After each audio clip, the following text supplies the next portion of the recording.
क्या है मनोज तिवारी? क्या है मनोज तिवारी? मैं आपसे पूछ रहा हूँ। खड़गे है डमी, चलाएंगी मम्मी। अपने बड़ों के बारे में इस तरीके की बात करते हैं मनोज तिवारी, शर्म नहीं आती उनको? सर इनसे ये सब राजनीति में एक तरीके से राजनीतिक मच्छर इन सबों।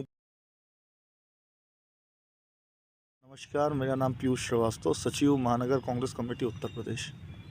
इन दिनों कांग्रेस में और अगर विपक्ष का पीएम का चेहरा बता लिया जाए तो लोग बता रहे हैं कि कांग्रेस के राष्ट्रीय अध्यक्ष खड़गे जी को बताया जा रहा है, जिस पर आज मनोज तिवारी का एक बयान आया है, खड़गे को डमी बताया गया है। क्या कहना चाहिए? सबसे पहले तो चौथे लोकतंत्र के स्तंभ मीडिया को प्रणाम करते हुए अपनी बात रखूँगा। जब ऐसा है कि सबसे पहली बात ये है कि भारतीय जनता पार्टी अब लायद बौखला गई है। बौखला इसलिए गई है कि जो उनके नेता हैं, जो जिनकी आप बात कर रहे हैं मनोज तिवारी जी, अब वो पूरी तरीके से पागल हो चुके हैं। पागल इसलिए हो चुके हैं कि दिल्ली के हार के बाद प्रदेश अध्यक्ष से निकाल दिया गया, फिर बीच में पिक्चर भी बनाते थे रिंकिया के पापा।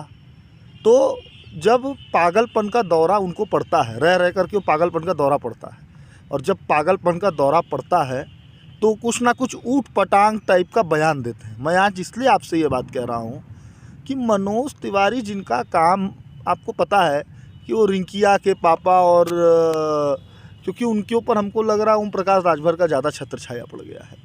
और पहली बात तो उनसे जब पूछा जाता है कि देश को आप सांसद हैं क्योंकि दिल्ली के, और दुर्भाग्य है दिल्ली के लिए कि ऐसा व्यक्ति सांसद है, कि आप कैसे देश चलाएंगे, मोदी जी बताएंगे। तो ऐसे पहले सांसद को देख रहा हूँ जिसको ये भी नहीं पता होगा कि अभी उनसे आप स्पेलिंग पूछ लेंगे उत्तर प्रदेश की तो वो भी नहीं बता पाएंगे कि उत्तर प्रदेश की स्पेलिंग क्या होती है। और बेहद शर्मनाक बयान जो उन्होंने दिया है। क्या कोई नेता, क्या कोई गठबंधन का बड़ा नेता ने कहा है कि मैं प्रधानमंत्री का दावेदार हूँ? तो भारतीय जनता पार्टी से ना देश नहीं चल रहा, उनको विपक्ष में चिंता है। उसका रीज़न है, उसका आपने सही कहा, उसका इसलिए रीज़न है कि अभी संसद में हुआ है ना, उन्हीं का सांसद के पास पे दो ठो लोग कूद आए और कूद करके उन्हीं के लोगों को कह रहे थे। तो ये तानाशाह सरकार, ये तानाशाह लोग और मनोज तिवारी को मानसिक चिकित्सालय बनारस में, क्योंकि संसदीय क्षेत्र प्रधानमंत्री जी का दिल्ली से बड़ा माना जाता है, यहाँ पर गुलाबी रंग की दीवार भी है, उसके अंदर हम लोग सब लोग उनको लेकर के चलेंगे। उनका मानसिक परीक्षण कराया जाएगा कि क्या वो सांसद बनने लायक हैं भी कि नहीं। नीतीश कुमार पर भी हमला बोलते नजर आए। देखिए, नीतीश कुमार शर्मनाक बयान है। अगर सोनिया जी को प्रधानमंत्री बनना होता तो 2004 में लोग रो रहे थे, पीट रहे थे सर की बन जाइए बन जाइए बन जाइए, उस समय उन्होंने ना कर दिया। जो व्यक्ति भारत रत्न और पूर्व प्रधानमंत्री, और जिसकी 3-3 पीढ़ियाँ अपने आप में देश के लिए जान दे दी हों, वो क्या वैसे व्यक्ति प्रधानमंत्री? वो प्रधानमंत्री से भी, जो मैं कहता हूँ कि जो भी देश के लिए जान देता है उसको हम लोग मानते हैं कि हाँ वो बड़ा है। वो एक तरीके से ये मान करके चला जाता है कि वो व्यक्ति एक सब चीज़ों को पार कर चुका है, जो यहाँ की मोह माया उसको छोड़ चुका है।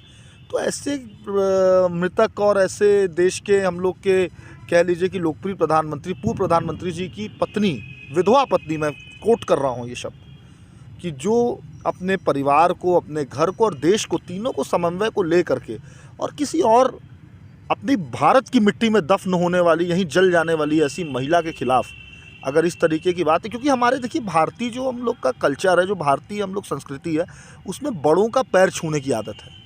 तो मुझे लगता है कि शायद खड़गे जी से भी बड़े हैं मनोज तिवारी के, और नीतीश कुमार भी बड़े हैं, और सोनिया गांधी जी भी बड़ी हैं। और लगातार विपक्ष हमलावर ये रहता है कि कांग्रेस हमेशा कहीं न कहीं सिर्फ अपने परिवारवाद को देखती है, और जो जितने भी नेता हैं पार्टी के उनको डमी के रूप में देखा जाता है। तो आज तिवारी साफ रूप से कह दिए हैं कि खड़गे जी आपके डमी है।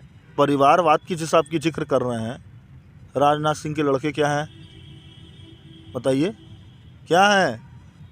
जय शाह, माननीय अमित शाह के, BCCI के बिना किसी क्वालिफिकेशन के लोग, नॉन पॉलिटिकल लोगों के बारे में बात करते हैं आप चौबे जी। आप इतने वरिष्ठ पत्रकार हैं, हम लोग के हमेशा मीडिया में आपकी इतना नाम है, आप ऐसे व्यक्ति के बारे में जो खुद कभी पॉलिटिक्स का पॉलिटिक्स स्पेलिंग उसको नहीं पता होगी, मैं पूछे जा करके मैं आपके माध्यम से देश से पूछ रहा हूँ। क्या मनोज और उनसे तिवारी को बोल रहे हैं स्पेलिंग नहीं मालूम है? बिल्कुल नहीं मालूम होगी। क्या है मनोज तिवारी? क्या है मनोज तिवारी? मैं आपसे पूछ रहा हूँ। मनोज तिवारी जैसे व्यक्ति जहाँ सत्ता होती वहाँ भागने वाले लोग हैं ये लोग। आज किसी और पार्टी की सत्ता होगी तो वहाँ करेंगे। मनोज तिवारी जो दिल्ली नहीं जिता पाए, उस ऐसे नॉन पॉलिटिकल आदमी के बारे में मुझसे चर्चा मत करिए। मुझे ऐसा लगता है, ओहो, मैंने कहा तो दिल्ली का दुर्भाग्य कि ऐसा व्यक्ति वहाँ सांसद है। दिल्ली का अगली बार देखिए सांसद रहेंगे कि नहीं, उनको तो मानसिक परीक्षण कराइए कि पहले इलाज करे जा करके, कि अपने बड़ों के बारे में इस तरीके की बात करते हैं मनोज तिवारी। शर्म नहीं आती उनको? 3 बड़े नेता, एक मुख्यमंत्री, एक किसी पार्टी का राष्ट्रीय अध्यक्ष और दूसरा वो महिला जिसने प्रधानमंत्री का पद स्वीकार कर दिया है। उन जैसे व्यक्ति के बारे में इस तरीके की आदमी बात करेंगे? जो व्यक्ति नॉन पॉलिटिकल लोगों के बारे में बात ही मत किया करिए। ये सब एक तरीके से भारतीय जनता पार्टी और देश के ऊपर बोझ है। इनको भगा देना चाहिए, यहाँ से जाए कहीं और रहे। अभी यहाँ इनकी ज़रूरत नहीं है। हाँ, ये कलाकार अच्छे हो सकते हैं लेकिन ये राजनेता अच्छे नहीं है। मैं फिर कह रहा हूँ, हम लोग आलोचना देने वालों में से नहीं, हम लोग ये कहते हैं कि वो कलाकार अच्छे हैं लेकिन नेता लायक नहीं है। वो जाएं वापस कलाकारी करें और वापस जा कर के जो काम उनका था वही करें।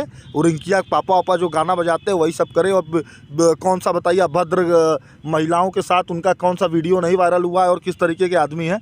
इनसे ये सब राजनीति में एक तरीके से राजनीतिक मच्छर, इन सबों के बारे में मुझसे बात मत करिए। मुझे लगता है कि आप अपना और मेरा दोनों का समय बर्बाद कर रहे हैं।